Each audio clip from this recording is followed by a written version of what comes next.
Hello and welcome to The Game Changers. I'm Sue Anstis, and this is the podcast where you'll hear from trailblazing women in sport who are knocking down barriers and challenging the status quo for women and girls everywhere. What can we learn from their journeys as we explore some of the key issues around equality in sport and beyond? I'd like to start with a big thank you to our partners Sport England, who support The Game Changers through a National Lottery Award. My guest today is Natasha Hunt, known to many as Mo, a much celebrated international rugby player who's represented her country for over 13 years. Mo was part of the England team that won the World Cup in 2014, won numerous Six Nations championships, and as a sevens player has represented Team GB at the Olympics in 2016 and 2021 and England at the Commonwealth Games. Mo's now captain of Gloucester Hartpury, who in 2023 won the Premiership title, before Mo helped England to lift the inaugural WXV Trophy in New Zealand. She is now back in the England programme with a full-time contract as the team works towards a home World Cup in 2025. So Mo, before we start, I do realise that most people in rugby know you as Mo Hunt rather than Natasha Hunt. Can you tell us a bit about how you got that nickname? I think a lot of my friends are bored of hearing this story, to be fair. But as soon as I was born, apparently my dad held me and was like, "Isn't she a little Mo?" And it just stuck. And so I was just brought up as Mo. Like the only time I was ever Natasha is if I was in a lot of trouble, which wasn't very often with my mum, to be fair. And like even on the registers at school, it was down as Natasha. I got called Mo. So I've just grown up with it, really. Oh, that's interesting, isn't it? I'd always assumed it was a rugby name and that I was going to ask you whether your family referred to you as Mo too, but it came from there first. Yeah, no, it came from there. So like everyone in my family, without doubt, will call me Mo. It's quite strange. Like if I ever get called Natasha, it's taken me a while to actually react to it. Because obviously the more you get older and adult life and all that, like sometimes I'll introduce myself. So randomly I will be called Natasha or people that don't know me that well. And I'm like, is that me? Like, I'm really not sure. But yeah, very strange. Who is she? Yeah. And how did your journey into the sport of rugby start? How did that begin? So I played a little bit when I was younger. So when I was around 14 for Drybrook Rugby Club, which is where I was born, grew up, local brilliant rugby club down there, like proper forest, heart of the forest. Where is that? In Drybrook, in the Forest of Dean. Like where I grew up. Yeah, and played a little bit there, like had a little bit at school. I think we played a tag festival up at Gloucester Rugby. There's like photos of us in massive shirts with blue and white stripes and stuff. And then netball was always my main sport. Like I loved it. I played it 4 or 5 times a week. My poor mum would like drive me into Gloucester all the time to take me training and stuff. And I just got to the point where I couldn't progress anymore. Like I was too short. I kept like missing out. I'd be invited to trials for England and stuff, but because of my height, it would always be, "Oh, you're too small to play there," whatever. So I wanted a new challenge, and my PE teacher got me into rugby, sent me down to Malvern at the time. And from there, it just kind of took off. So I got into regional trials, into England under 20 trials and selected into that. So it all happened so quickly, like within a year of properly playing. And I just never really looked back. I loved it when I got involved properly. And I'm assuming you were centre, mid-court player for netball. Where did you play? I was actually goal attack for a long time. Were you? Yeah, no, I was. Yeah, I loved shooting. But then obviously the higher up you got, because I like to shoot from quite far out. Like I just loved it because I used to always play in the garden and stuff. Like I've always been super sporty. But obviously the better you are and the further you go, like the more you get pushed into the centre. So it was centre, wing attack, wing defence towards the end. But no, I really enjoyed it. I loved it. And what was it, as you look back, that you particularly loved about rugby? Is that you talked to you about that kind of rapid progress that you had, but what was it about the sport that really resonated with you? I think just the people involved. Like obviously you've been involved for a long time now as well, but just there's a different breed of people that go into rugby. I think whether they're coaching, like managers, behind the scenes, like any involvement, or whether they're players, like they're just brilliant. I think everyone's values are very aligned, very similar. Which really resonates with me. Like I've been brought up from a family of very strong like morals and values, so I really like that aspect of it. And just the camaraderie, like the girls are amazing. Like there's so much fun, there's so much banter flying about the place, but there's a real discipline element to everything you do, and that's something I really enjoy, like that pushing and challenging yourself. And yeah, I just loved it from the off. Like, I think there's something very special about like putting your body on the line for somebody and going into battle with somebody. It kind of just creates that bond that you don't even speak about, and that's probably the main thing for me, really. It is interesting, isn't it, that difference in the culture and the feel of the people around the sport? Because I do really feel that in rugby, and especially in women's rugby. And it's sometimes hard to articulate that to other people that perhaps aren't as much a part of the sport. Yeah, no, massively. I think for me, it genuinely comes back down to that. Like, you are willing to run at somebody as hard as you can and also try and stop somebody as hard as you can. And when you look across the line, like especially playing the game, and you're in the change room with the girls and you know that they would do absolutely everything and they'd just empty themselves for that team and for that moment, you want to do everything you can yourself, and it kind of like spurs you on and drives you on as well. And I think that's how you create that bond, and that's how like good teams succeed, because you just know it's like that unwritten rule that you'll do everything for everyone. When you go into physical sport, into a contact sport, it's just a different level of like intensity that you have to uphold.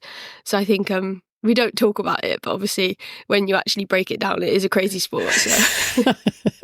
And your career progressed really rapidly from there. So how soon were you then getting national honours and kind of on that pathway? Yeah, it was pretty crazy, to be fair. So obviously I played a bit when I was younger.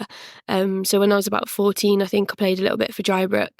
But netball was always my main sport. So I'd like go and play on a Sunday, like managed to have a run out with my sisters as well, which was epic.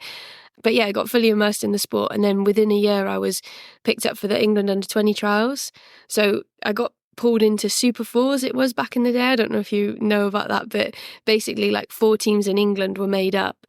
And we used to go and just compete against each other. And that was what the England trial was. You'd like play rugby, be put into teams of like random people from all over the place. And then you just basically go into battle. And it was really cool, to be fair. But I was only 18 at the time. So instead of being put forward for that, I went to England under-20 trials instead. And Giselle selected me into that squad as a winger back in the day. And yeah, just never really looked back. Like playing for England and like representing my country was always something I wanted to do. I was so sporty growing up. Like I'd literally do anything and everything, like tennis, football, golf, rugby, obviously, like anything I could get my hands on. Netball was a big one. And it was always a driver. Like I wanted to represent my country. So then when that opportunity came up to go and trial for it, I was like, right, this is the sport. Like, let's see where we can go with this. You mentioned your sisters. So are they sporty too? You're sporty as a whole family? Yeah, so Mum always used to play netball when we were younger. I remember going down and watching her a lot in Lydney when she used to play.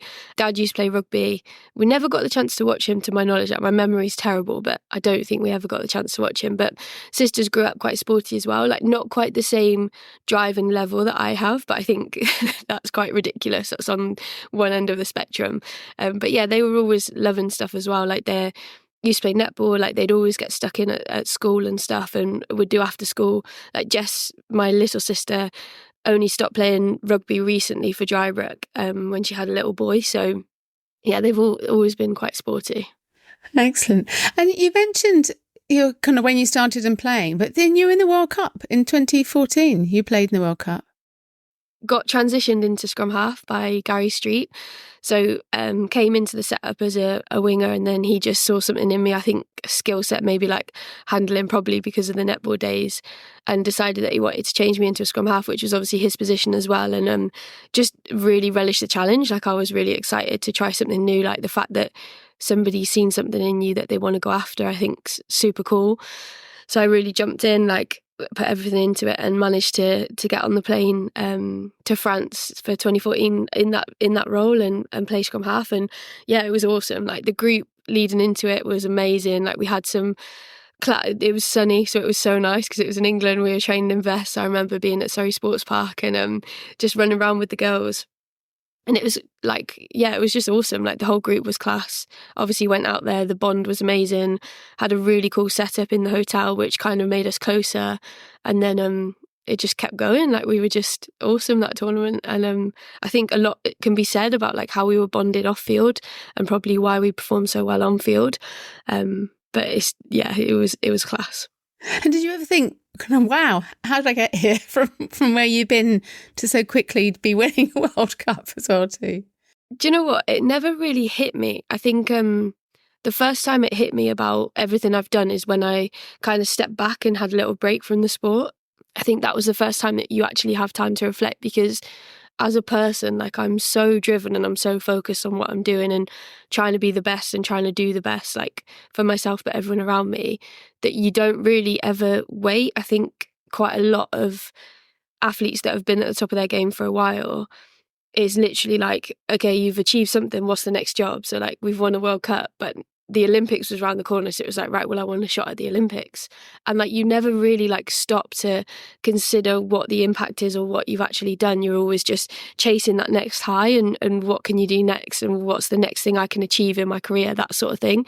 So it's not something I've reflected on a lot, to be honest. Like, more so since I've got older, actually stepped back and been like, wow, okay, like this, I've had a pretty cool career and some of the stuff that I've done has been unbelievable. And like, to be doing it for so many years, I feel super privileged, especially to see the change in times. Obviously from where I've come from to where the game is now is like unfathomable. It's crazy the amount that it's changed and grown. So yeah, it is something I like to do now, but not necessarily through my career. It does feel like you've been right at the heart of that change of playing in the kind of very truly amateur to the professional. And 2014, wasn't it, when you were part of that group that got the first professional contracts in women's rugby? And that is mad to think, it feels like a long time ago, but it's only a decade ago that actually happened. So can you remember how you felt at the time to be able to then focus on training and playing? Yeah, it was incredible. So obviously we just won a World Cup. I remember I had to go back into school because I was a PE teacher at the time, so a qualified PE teacher. And it was a little bit bittersweet because I just had an awful lot of time off school to go and train for the World Cup because of the amount of training camps we had. And then obviously in the summer, so it wasn't too bad because we didn't have school anyway. But I remember I had to go back in for 2 weeks, I think it was. And it was like, I'm back, but I'm not back. And I had to just wrap everything up. And then I was kind of out of there. And it was a bit sad because I absolutely adored the people that I worked with. The school was amazing. The kids were incredible.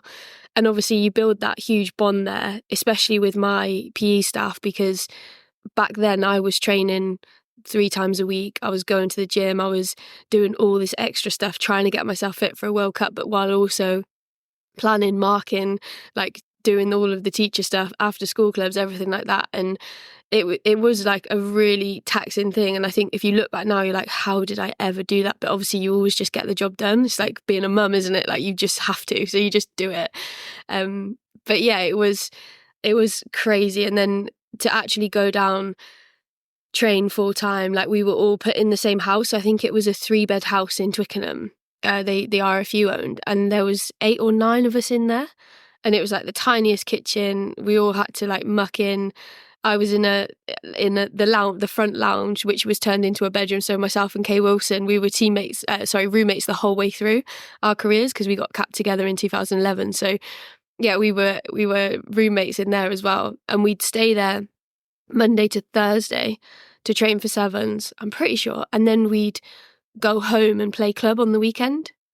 So we'd go back on a Thursday night, train at club, and we'd have to take all the sheets off, wash the sheets, basically empty the room. We weren't allowed to leave anything there in case people were there over the weekend for the RFU, and then come back in. Like it was mental. It was such a surreal time.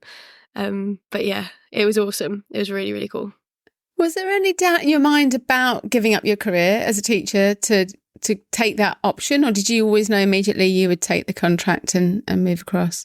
No, like no doubt at all. I think there's been a lot of talk, obviously, in women's sport and stuff about like how much we're paid and all that sort of stuff. And we were moving to London. I was taking a significant pay cut from my teacher role, but it's a dream job. Like, never in my lifetime did I think I'd be able to be a full-time professional athlete in rugby. Like, it wasn't a thing. Neither was the chance to go to an Olympic Games. Like, that wasn't on my radar because like I would always have loved to, but I was never good enough at like athletics or something. When you get into something like that, you know that that's what you're striving for. So when that opportunity came knocking like this, there's no question about it. we were all so excited about the opportunity. I don't think anyone turned down a contract.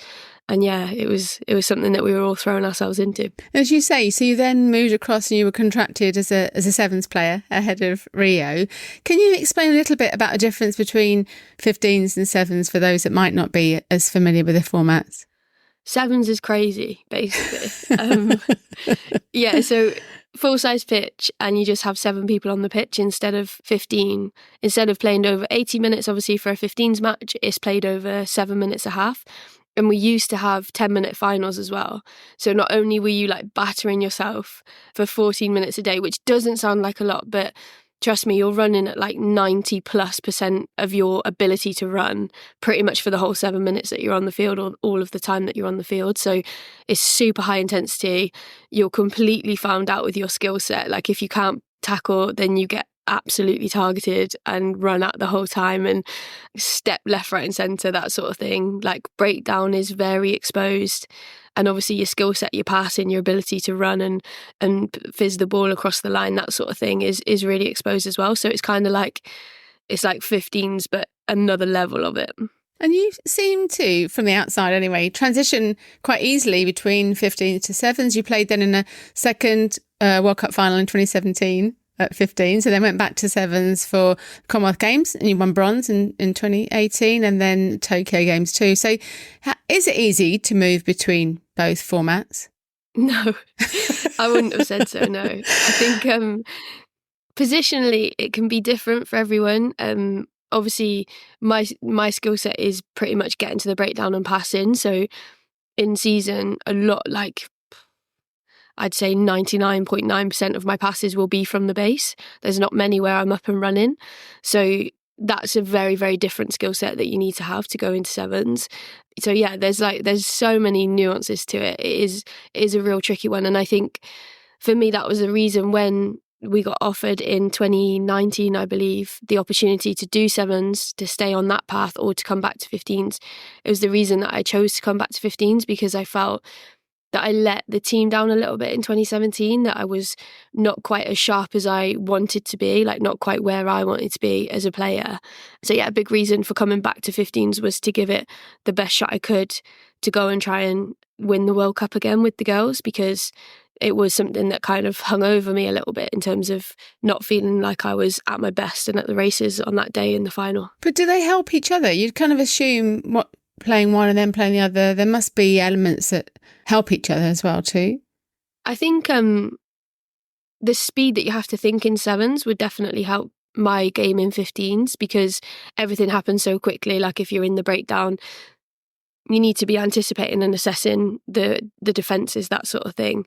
So definitely from that respect. But my physical attributes, so the engine that I need for sevens is completely different from the engine that I need for 15s. Like obviously the aerobic base is there for both, but the repeatability that you need to be able to play sevens is definitely something that like doesn't really like help when I'm coming back to 15s, because I need to be able to sustain that for 80 minutes. And you have, what would you do in sevens? You'd have like 2 or 3 games a day at 14 minutes. So you'd be playing about 36 minutes of rugby, if my maths right. That was quick maths, so it might be terrible, but you know what I mean? Yeah, so it's a completely different game. Like it is a completely different game. And like, yes, there's elements, and obviously like the girls are incredible in both, but the athletic ability that you need to play sevens is something that I think I never really had fully. I just kind of like grafted and held on in there. Whereas you see like someone like a Joe Richardson-Watmore, incredible athlete, like Alice Richardson-Watmore, incredible athlete, like the way that they could sustain that level and just like the repeatability that they had, it just made them like incredible athletes. And I think it's why they're smashing CrossFit out of the park at the minute. But I just don't think I've got that in me. Like it's a real struggle to try and get that, if that makes sense. And if you had the total freedom and they both formats were held in exactly the same regard, same championships, which would you prefer? What do you prefer to play? I'm just super fortunate that I've been able to do both. That's a very diplomatic answer, isn't it? It is. I'll give you more now, Rita. So, no, I feel so fortunate that I've had the ability to do both, and to do both at the highest level, and to meet some unbelievable teammates. Like that 2021 Olympic campaign. Never thought I'd get the opportunity to do that. And some of the girls that I came across in there, just amazing. Like, I was so fortunate to become their teammates in that. Like Rona Lloyd, like I'd have never crossed paths with her originally. She's lovely. Yeah, and I genuinely think that she's one of the best humans out there. So also the sunshine, like seeing the girls go to Dubai recently, they're in Sydney at the moment and we're playing in like 0 degrees. Like that was a real bonus. Like you got away, you got to play in hot climates, but on the flip side of that, we were training in hail and snow and like trying to play this game where we'd go out into 30-degree heat and try and compete with countries that are used to that. When we're training in minus degrees, it was really tough. Like, and it was quite taxing at times. Like you'd want every single layer you could on Surrey Sports Park back pitches, and the wind was blowing a gale, and then you'd go out to Dubai and it would be unbelievable and like 40-degree with the humid. So it was a real tough ask. But I love the tactical element of 15s. Like, I think that came into fruition for me when it was COVID and our scrums got taken away, because that for me is the real nuance of the game, like where the scrum is, what the backfield's doing, how we can attack that, how we can manipulate that backfield defence to be able to hit them somewhere else. Like, I really enjoy that. And obviously in sevens, anything can happen, like a bounce of a ball and you could have an upset. So when we played in 2018 Rugby World Cup, it was a knockout for the first game and we lost to Ireland in that first game, like on a couple of decisions and a bounce of a ball, and that meant that we couldn't go and compete in the top tier. So the top that we could become was 9th, which I think we achieved. But it's just brutal because you train for 4 years, some of the girls, for us it was a couple, to go and then get knocked out by like, and you can't even come higher than 9th. It's crazy because like, on any other day, we'd probably be better than that team, if that makes sense. Whereas in 15s, I think you've got time to work it out and you've got time to be able to analyse and try and get on top of the game and get on top of what the ref's deciding and all that sort of stuff, whilst trying to achieve like what your goal is. So like, I genuinely love both. I've been so fortunate to be both, but yeah, I don't think I've got a sevens body anymore, so it's definitely 15s from now on in.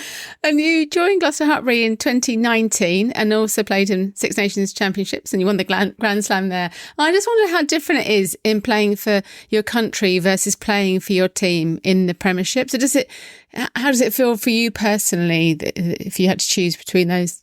Oh, choose between England and Gloucester. I'm not going to say that's bold. I'm not going to say have one or the other, but what's the difference that you feel in representing those and playing in those teams? Oh, it is hugely different. I think I'm super fortunate. So when I came out of sevens in 2019, I had the opportunity because I decided to go 15, so I had to pick a club, and I was gutted because obviously Lichfield, the club that I was associated with, got pulled out of the competition by the RFU when it got restructured into the Tyrrell's Premier 15. So the club that I came from, I no longer had the opportunity to go back to. So I looked around, like I went up to Loughborough, I went to Worcester, I went to Bristol, and I went to Gloucester, all for varying reasons. So I was just trying to work out, like, make the best decision for me. And I knew that I wanted to coach as well, because I wanted something else alongside the rugby. But when I came up to Gloucester, Susie Appleby was the coach. She was my coach in sevens, had a good relationship with her. I went home, saw my grandma and granddad, went into Hartpury. There's like my shirt on the wall because I was there for college, ironically in the netball academy, not the rugby. Yeah, so I just went back there and it just felt right. Like it just felt a little bit like home. Like I knew that it would be super easy for my family to come and watch. And another thing was I really wanted to get on the property ladder. Like that was big for me because I just hated the fact that I'd wasted so much money renting in London and stuff like that. So there was loads of factors that I considered, and going to Gloucester was like huge for me. And then since I've been there, no one's really left. Like we've had a few girls come in, like obviously a massive recruitment drive in 2013. But the girls have been there a long time, and a lot of them have been there since they started the club. And it came into the Tyrrell's Premier 15s, and I think it was 6 years ago now, 5 or 6 years ago. So there was just such a nice feeling, like such a nice bond between everyone there. And because you've gone through some real tough times, it kind of gels you even more. So playing for Gloucester, I think there's definitely more of that like family feel, like a huge amount of care and admiration for everyone in the setup. Not to say that that's not for England, but England's a very elite environment. So you go there, you're competing with the best, against the best. And there's just that, like, we are very fortunate with the player pool we have. It's always on front foot rugby. So as a scrum half, sometimes playing for Gloucester has been really tough because you're trying to work things out and you're on the back foot, Not the case anymore. That's why we're flying so high, because our forwards are unbelievable. But it was a very different kind of experience. Whereas with England, whenever you play for England, you've got Burner making 40-metre line breaks, and then you're just sitting pretty behind that trying to fizz the ball out to a 10 who's got an unbelievable skill set and can kick, run, pass, and you're just constantly on top of teams. So it's hugely different, but there's the same drive and there's the same want to be the best you can in everything, and it comes in different ways. But I think that's the thing that I love about Gloucester and I love about England, is both are hugely competitive environments that you've got some really cool people that are part of. And you mentioned Susie Appleby there, and I know that Bird was a coach at Gloucester Hartpury too, wasn't she? I was at Loughborough with Bird. Yeah. So a long time ago. Oh, awesome. And I know that you've also, she said you went there to coach, and you've coached the Bucks team there to great success as well too. So how important do you think it is that we do see more female coaches and officials in the game? Yeah, I think it's massive. I think there's a lot to be said about how a female brain works, in my opinion. I think I've not had a lot of experience with coaching males or coaching guys or anything. So obviously I'm speaking from my experience. I don't know if that's the same from a male perspective. But for me, like, a lot of what we do is about mindset and about feeding the girls to feel confident and to back themselves, because it's almost like the fear of failing that stops and hinders a lot of these youngsters coming through. And that's definitely something that I've got hold of and tried to really go after in my coaching career. I think one of my biggest things I always say to them is, if you're not making mistakes, then I'm not pushing you hard enough. Like, if it's that easy that you don't make a mistake, then you're doing it wrong. Like, we're not trying hard enough, we're not throwing the ball around enough, that sort of thing. So it is something that I think is really important, but that's not to say that I don't think some guys get it really right. I think it's a lot easier as a female to kind of look, especially like, so for myself, I'd say I'm quite an empathetic person. Like I try to read people and read a room quite well and stuff like that. So if I think someone's struggling, that's something I've always tried to do, is just that arm round, like whatever role I'm in, whether I'm just a teammate, whether I'm a coach, whether I'm the co-captain, whatever it is. But I think some guys work really hard for that as well, and some male coaches that I've had have been very good in that aspect too. So yeah, I think it's hugely important, but I also think if people are working hard at it, then that's also like commendable as well. We've obviously talked about that huge success that you've had through World Cup, Commonwealth Games, Olympic Games. But moving on, I guess, nearer in time, sadly, things didn't progress for you as you'd anticipated for the World Cup in 2023. Are you happy to talk about that a little bit? So I guess from the outside, for a rugby fan like me, it all looked like you were set to go and in camp. So can you tell us a little bit about kind of what happened in your journey there? To be honest, I don't really know.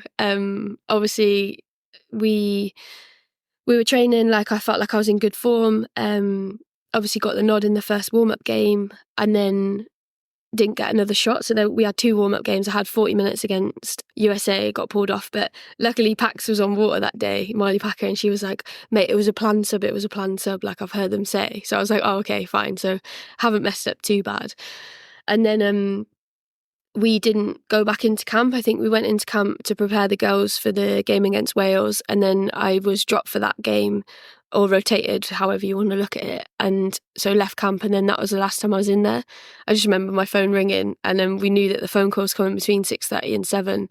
And I went to pick up one of my housemates from Gloucester because she was in a boot, and I was like, oh my God, Mids is ringing. And even when he was ringing, I thought it was just going to be like a bit of a kick up the ass, or he was going to say something and then just said like, oh, this isn't the news you want. And like, I was just in shock, to be honest. Like, I didn't deal with it well at all. I just went underground. Like, I didn't understand, so I didn't know what to say to anyone, had no words for anyone, and I just wanted to hide under a rock. Like, obviously my whole life, like, I love this sport so much. I care so much about rugby and I put so much into it. And obviously I commentate, we do the podcast, all of that sort of stuff. So a lot of what I do is involved and invested in the game. Loads of my really, really close friends are in the game across different teams and stuff. And I just felt quite empty, like I didn't really know what to do or how to be, so I just shut off to the world. Didn't really follow the games at all, like didn't, like kind of acted as if there wasn't a World Cup going on. And probably like the hardest thing for me was my mum actually retired from her job to go and watch. So she is a head teacher of a local primary school. Yeah. She was a head teacher of a local primary school. Dad's self-employed, so that was fine. But my auntie, who's like massive supporter as well, mum and dad really wanted to go out, and they were like, well, if you're picked, like there's no way we were going to miss it. And unfortunately, like governors were umming and ahhing about whether to let mum have the time. And so she was like, look, this isn't an ultimatum, but I'm going to go. And if that means that I hand in my notice and that's the decision I have to make, then like, so be it. That's what's going to have to happen. And they didn't get back to her in time. So she handed in a notice. And then, so mum, dad and auntie were actually out at the World Cup, as was a lot of my big support system. So yeah, it was tough. It was really tough. I'm not going to lie. But I think it's driven me, one, to get in amongst a lot of the girls. So naturally, when you're on international camp, the girls that are at home competing in the Prem Cup and holding the fort down are like the real quality club girls, like the ones that have been there the whole time. And like, I love them to pieces. I know loads of the girls, and I'll sit down for a coffee with absolutely anyone on my team. Like I like, they're amazing, but I've not had the opportunity to play a lot with a lot of the girls. So that bonding for me was huge. The way that the girls went about it, obviously having Sarah Beckett come to club as well, it was really nice that I could support her in it, because she was going through the same thing I was, but having just moved club and uprooted her support system as well. So there was a lot of real heartache, and like I didn't deal with it well. I think I shut out from like Skaz and Sunts and people like that as well, which was, I think, tough for them, the other side of it, competing in a World Cup and just wanting to make sure I was okay. But I just did what I thought was the right thing for me at the time, and I can't thank the girls enough. I think it made me so much tighter to a lot of the girls here, so much closer as a unit. And yeah, like it made me play some of my best rugby. So maybe it was meant to be.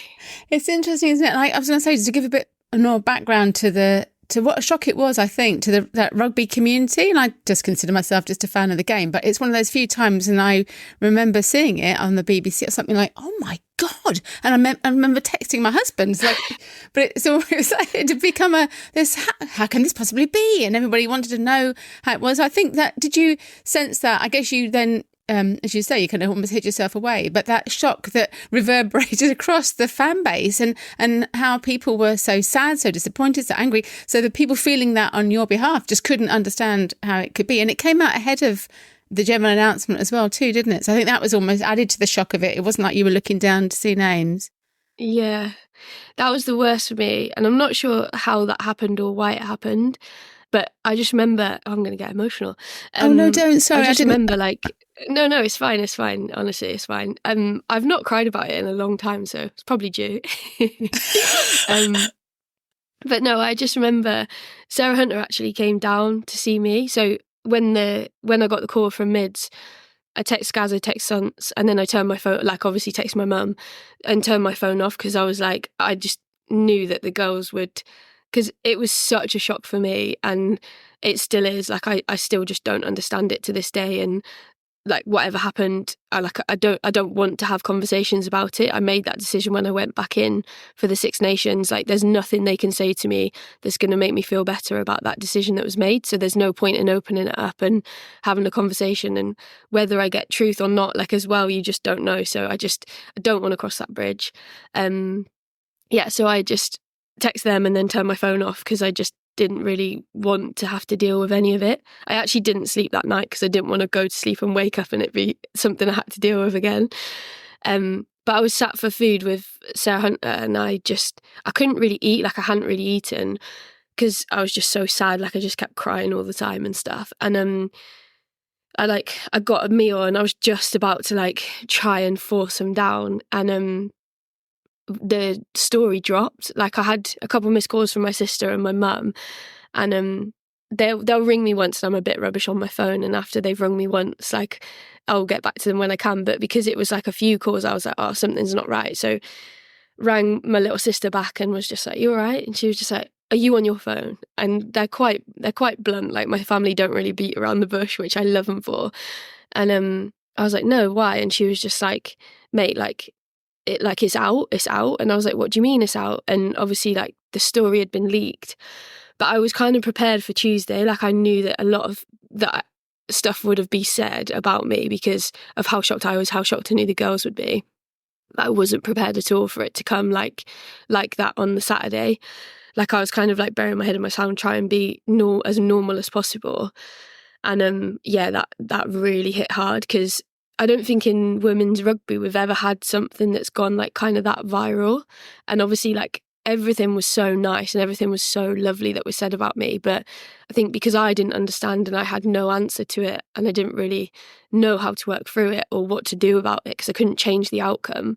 Like, I just didn't want to like deal with any of it. And then, yeah, my blooming mum, she'd like start emailing me. She'd like she found out like some podcasts and stuff, and then she'd send it me on email. I'm like, Mum, I'm avoiding Twitter. Like, I'm off Twitter, I'm off Instagram. Like, what are you doing, peppering my emails? But she just cared so much, and she was so sad, like, because of how hurt I was, but also about the situation, that she was just doing everything she could to make me feel better about it, because obviously everyone was saying such nice things.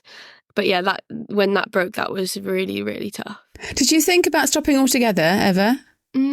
Part of me did, because so literally like a week after this had happened, like, I've still barely eaten and not really slept because of how sad I was about the whole thing. My S&C was like, right, we need to do the 1200 so that we can get your times for your fitness, like for your running.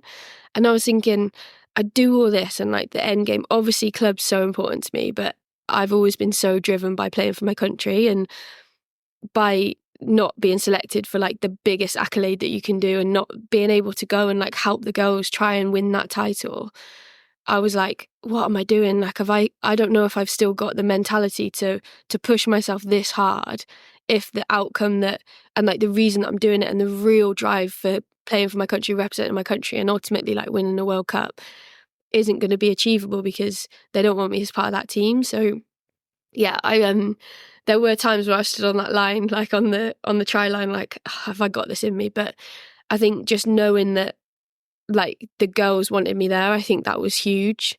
And knowing that like people in the squad really cared about what I was doing and cared about me, drove me onto it. And then it kind of just flipped. Like, one day I was like, nah, like, I'm not done. Like, I want to prove to you that actually I've got more than this. And I don't feel like I've ever really achieved like my true ability in an England shirt, which is probably why I'm so excited by this new campaign and new coaches coming in, because one of the biggest things is like, take the handbrake off, like, let's see what you've got, let's see what you can do. And that's how I want to play the game. Like, I want to play fast, I want to throw the ball around and try and get defences napping and all that sort of stuff. So yeah, I'm super glad that I didn't. Like, I'm super glad that the fight and the drive within me is stronger than how sad I was, and I've come out the other side of that for sure.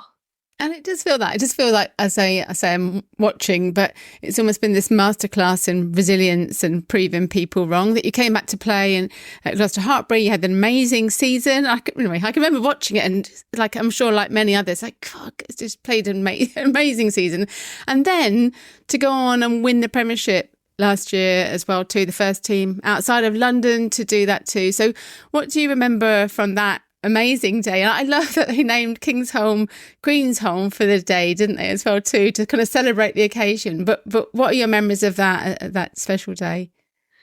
Limited after the night we had, to be fair. No, I'm joking.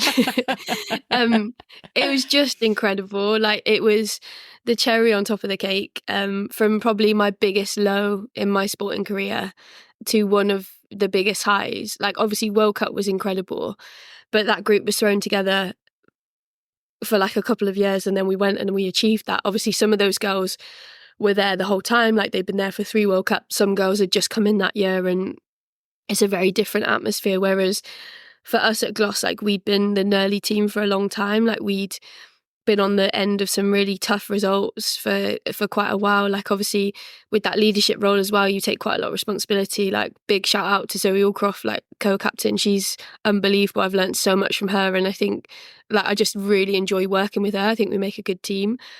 But to be able to go out there, and it just felt right. Like the fact that it landed at Queen's Home for the day, which was Nicole. She's another incredible woman in sport.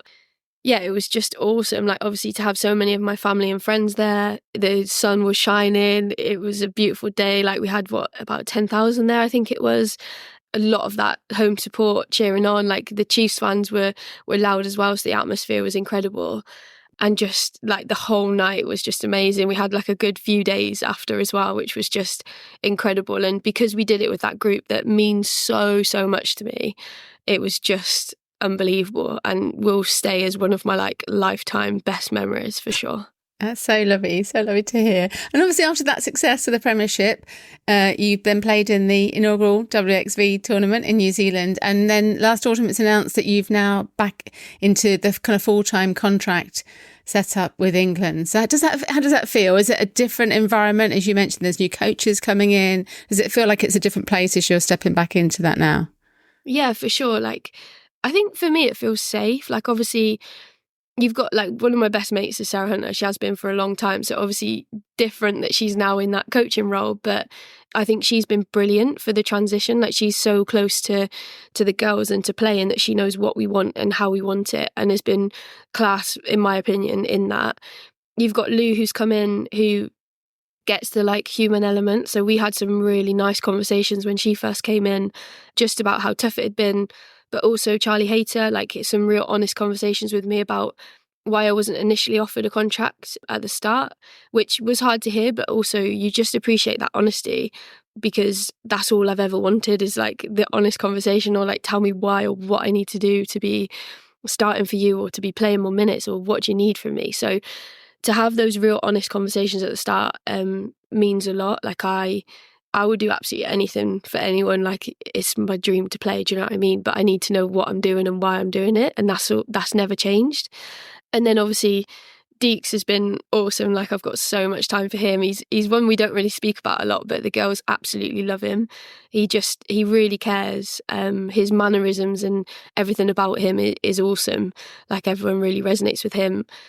And the support staff around it as well, like everyone in that environment is class. And then obviously everyone was a bit nervous about Mitch coming in, but he was brilliant. Like, we've had some really good conversations. Like, one of the first things he said to me was, why are you not backing yourself? Like, we're committed to you, just go out there and do it. And that really resonated with me, because I've never felt like I've had the backing of like the head coach or like a coach like that so quickly. And yeah, I think the whole setup's brilliant. Like, we've just been in camp now for the last 3 days and the atmosphere is awesome. We had some youngsters coming in and like they're just throwing themselves into it. They're trying things and like it's just class to be part of. I think this England team has never really reached the heights that it's capable of. Like, you look at the skill set of some of our forwards, like the handling ability, the ability to run, to tackle, and then the silkiness of some of our backs. I don't think that's ever really been unlocked, and it feels like it's going to be unlocked, and it feels like we're on this journey, and it's just super exciting to be part of, to be honest. Oh, fantastic. That's so lovely to hear, and we can see it. You kind of see it from the outside, but it's lovely to hear from someone that's right in amongst it all.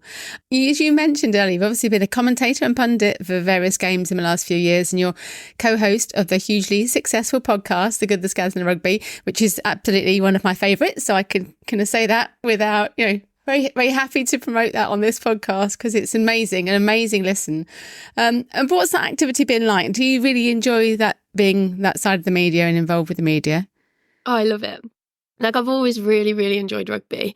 I think that's quite clear and quite evident. Like, I love the tactical bit of it, like why things happen, how you can try and change that, all of that. So to be paid to talk about it is pretty much dream job, isn't it? Like, let alone, so obviously playing as well, unbelievable dream job to do that, but to also have that element of it as well. I feel very fortunate, because I know a lot of people would love to get involved in that. But yeah, it's been something that I've worked super hard on. I think I started back in 2012. So I've kind of had like grafted at it for a long time. Yeah, I've done it for a long, long time.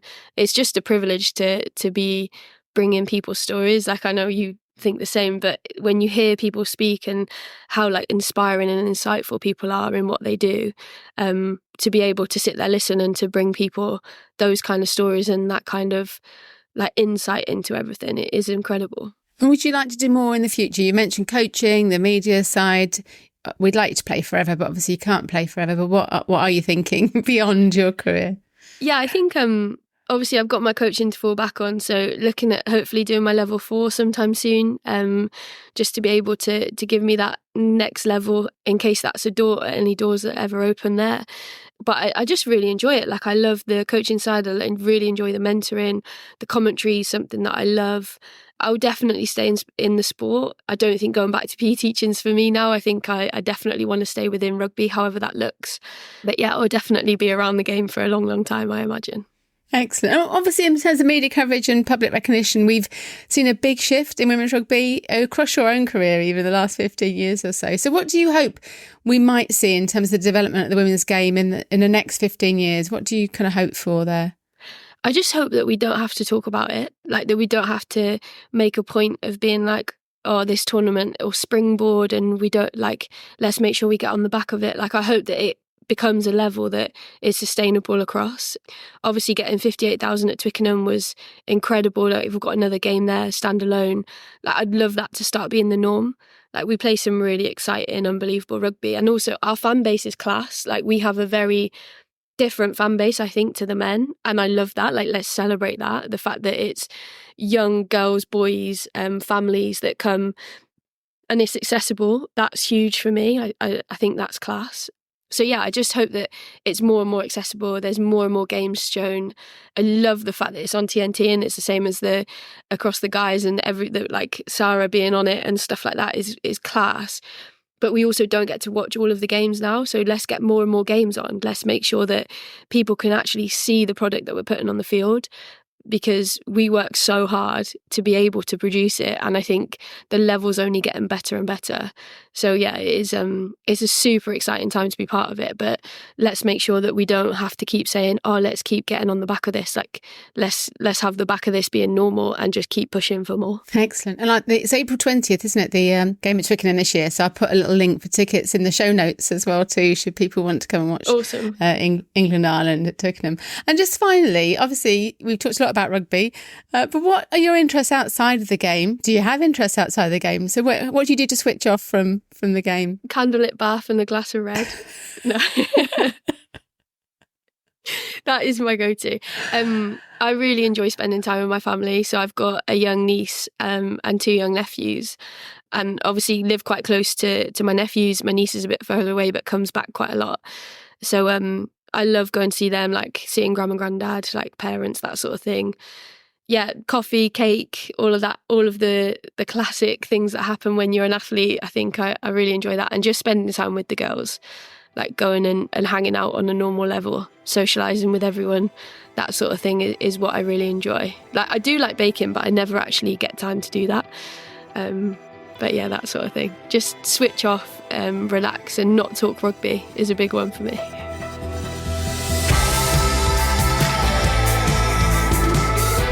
Thank you so much to Mo for taking the time to talk to me and for being so open and honest about her extraordinary career.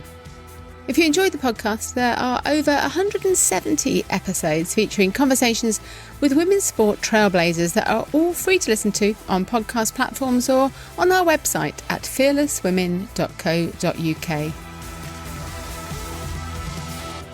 Previous England rugby players I've spoken to on the podcast include Sarah Hunter, Sue Day, Maggie Alfonsi, Shauna Brown, Emma Mitchell and Jodie Ounsley. As well as listening to all the podcasts on the website, you can also find out more about the Women's Sport Collective, a free, inclusive community for all women working in sport. The whole of my book, Game On, The Unstoppable Rise of Women's Sport, is also free to listen to on the podcast.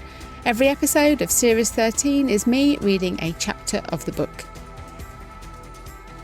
Thanks again to Sport England for backing the Game Changers through the National Lottery, and to Sam Walker at What Goes On Media, who does such an incredible job as our executive producer. Thank you also to my brilliant colleague at Fearless Women, Kate Hannon. You can find the Game Changers on all podcast platforms. Do follow us so you don't miss out on future episodes, and if you have a moment to leave a rating or a review, it would be fantastic, as it really does help us to reach new audiences. Do come and say hello on social media, where you'll find me on LinkedIn, Instagram and Twitter at Sue Anstis. The Game Changers. Fearless women in sport.